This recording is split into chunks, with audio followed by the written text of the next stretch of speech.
a constituency that claimed that they were the targets of anti-free speech, the anti-free speech woke mind virus, the woke mob. And now they're just, I mean, you can't even call them anti-woke. They're just like an Israeli proxy force inside the United States that is arresting people on the streets for the most minor infraction against Israel, even like minor criticism, not even like Mahmoud Khalil, who was a prominent figure in the Columbia University encampments as a negotiator for the students, but just like minor people who attended one or two sit-ins or co-authored an op-ed. We are witnessing Gestapo-like scenes that really show where this whole agenda is going. Can we get some sound on that?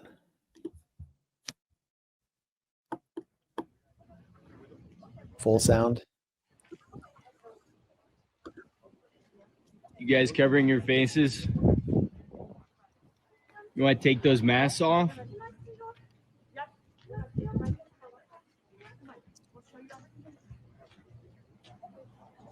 Is this a kidnapping?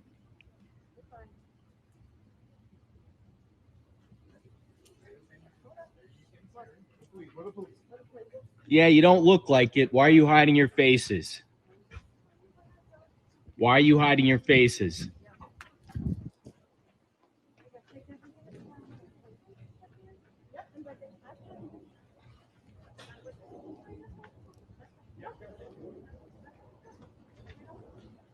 Can I see some faces here? How do I know this is the police? Well, this is the thing with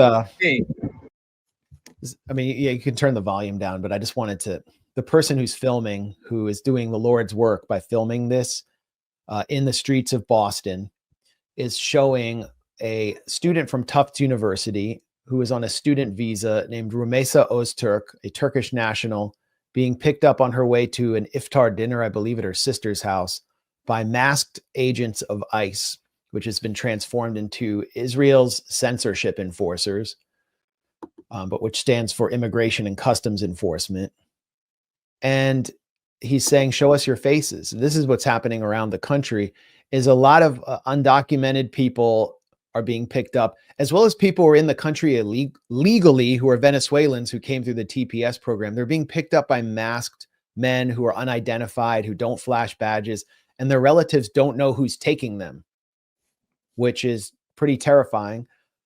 But in this case, what did she do? I mean, she hadn't really broken the terms of her student visa. Rumeysa Öztürk was blacklisted by the website Canary Mission, which exists to ruin the lives of Palestine solidarity activists in college, for co-authoring an op-ed for Tufts Daily, the student paper, calling for Tufts University to the administration to honor a student Senate vote, 3 votes to 1, in favor of divesting from companies that are involved in Israeli apartheid and Israeli war crimes. And she co-authored it with 3 other students. That's all she did. And for that, she is arrested and she was taken to a facility in Louisiana, a prison, and had her visa revoked under personal orders from Marco Rubio. So it's going straight from the Zionist online blacklists to the Secretary of State, who's sending out, who himself is a pet project of the Israel lobby, Marco Rubio. He wouldn't be anywhere without their money. And he's ordering these Gestapo squads to go arrest them in the street. Is this protecting America? No. And it's finally actually got the Democrats speaking up. This is in the middle of Boston. Well, let's hear how Marco Rubio explained himself. You know, similar playbook to Mahmoud Khalil. There's 0 charges against her, 0 criminal charges. And all they can do is just lie about her and claim that basically her speech, her free speech, is not welcome because she's criticizing Israel. In her case, signing an op-ed calling on her school to respect a student vote calling for divestment and opposing mass murder of Palestinians in Gaza, which apparently, according to Marco Rubio, if you're a foreign student, you can't do anymore. A Turkish student in Boston was detained and handcuffed on the street by plainclothes agents. A year ago, she wrote an opinion piece about the Gaza war. Could you help us understand what the specific action she took led to her visa being revoked? Yeah, And what was your State Department's role in that process? We revoked her visa. It's an F1 visa, I believe. We revoked it, and here's why. And I'll say it again. I said it everywhere. Let me be abundantly clear, okay? If you go apply for a visa right now, anywhere in the world, let me just send this message out. If you apply for a visa to enter the United States and be a student, and you tell us that the reason why you're coming to the United States is not just because you want to write op-eds, but because you want to participate in movements that are involved in doing things like vandalizing universities, harassing students, taking over buildings, creating a ruckus, we're not going to give you a visa. If you lie to us and get a visa and then enter the United States and with that visa participate in that sort of activity, we're going to take away your visa. And once you've lost your visa, you're no longer legally in the United States. It's not clear what he's accusing her of lying about. Yeah. She didn't lie about anything. They just invent these claims to justify this attack on free speech. But again, it's not only are they assaulting their free speech rights, they're defaming them because they're accusing them of things that they did not do. Like, what did she lie about? He's not going to specify.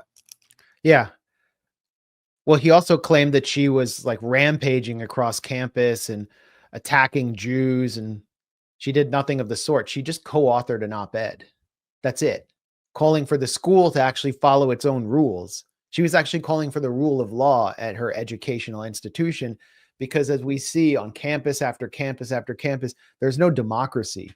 The students can vote to divest from fossil fuels, and then the administration will say, okay, we're going to get some solar panels and do this.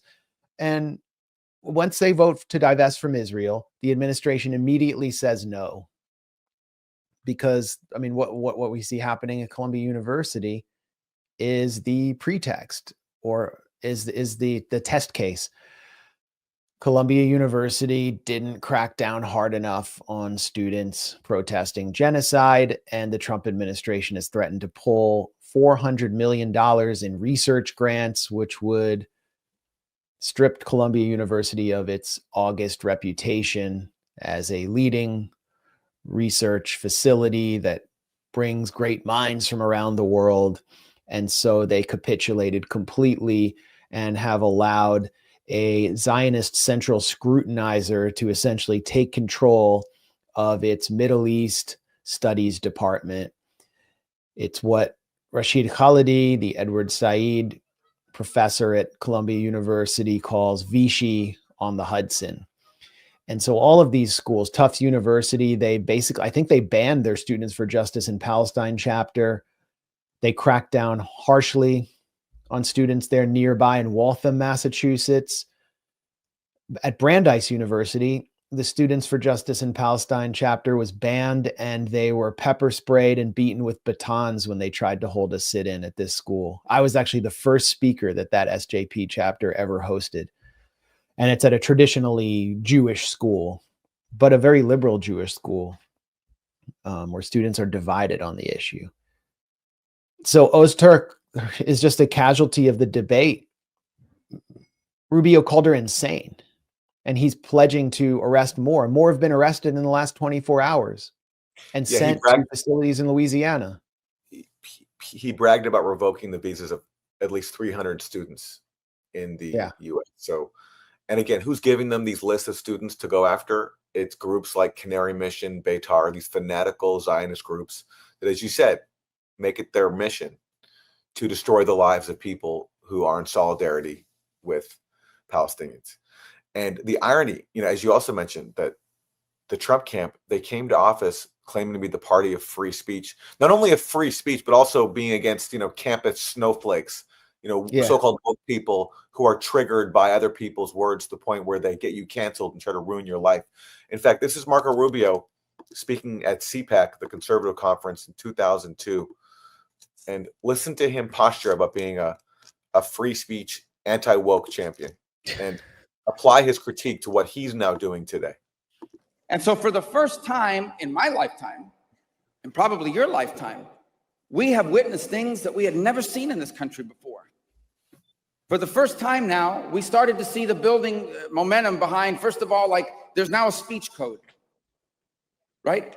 Every single person in this room and the overwhelming majority of people that you know are one word away. It doesn't matter if you're 13 years old when you said it. You're one word, you're one statement, you're one retweet, you're one like away from destroying your life. There are kids in America that have had their admissions to a college revoked because of something they said or did or liked on social media when they were 14. When they were 14. But it goes beyond that. There are now certain things that you're not allowed to say on a college campus. Imagine that, huh? Imagine not being allowed to say certain things on a college campus, like, say, opposing mass murder. If you do that now, Marco Rubio will get you deported. Yeah, personally, and call you insane. You a permit to speak about it. It certainly wouldn't hire you to do it. And so that's the first time people have really come face to face with that reality. It's the first time when we've seen basically digital mobs descend on people and say, let's destroy this person's reputation. Let's take away their livelihood. Let's close down their business. Let's take away their voice because we don't like the approach or something they said, even if it's totally out of context. By the way, I don't understand this. So there you go. I mean, these are the biggest hypocrites in the world right now. Riding into office on a banner of free speech and being against cancel culture, and then getting into office and taking it to a vast new extreme. I mean, there's a lot to critique about what the Democrats did in censoring their opponents. I mean, and we did that constantly here at the Grayzone. But deporting people and defaming them simply because they are critical of Israel, that's an extreme that the Biden administration never reached. Yeah. Here's another complete hypocrite, someone I'd never heard of before, who was putting forward the DHS, Department of Homeland Security, rationale for arresting, jailing, and deporting Rumeysa Öztürk. Her name is Trisha McLaughlin. Rumeysa Öztürk is a Turkish national, and she's featuring like this Gestapo-like image. I think there should be another image that should accompany your message, but maybe it feels different for elements of the MAGA base who are sadistic and simply want to see their domestic enemies, Muslims, poor people, Venezuelans get abused. They take pleasure in it. You can see this across the administration's social media accounts when they publish deportation porn, like the sound of chains being wrapped around the bodies of migrants. They actually published that. So she's saying, Rumeysa Öztürk is a Turkish national and Tufts University graduate student granted the privilege to be in this country on a visa. DHS and ICE investigations found her engaged in activities in support of Hamas, a foreign terrorist organization that relishes the killing of Americans. Remember, all she did was co-author an op-ed calling for her administration to follow the rules. That's activities in support of Hamas. That makes you a terrorist, according to the Department of Homeland Security. And who is Trisha McLaughlin? Trisha, Ohio. She's a DHS administrator. Look at her banner image. It's a march for free speech. Is that the Kennedys? Or is that the Berkeley free speech movement? Yeah, there's Bobby Kennedy in that picture. Yeah. I'm pretty sure. Yeah. So free speech champion Trisha McLaughlin of DHS celebrates the detention, kidnapping of a Turkish student for exercising her right to free speech. Writing an op-ed is terrorism, according to this lady. Yeah. These are the biggest snowflakes in the world. It's not even close. It's not even close. Well, they have no principles at all. Yeah.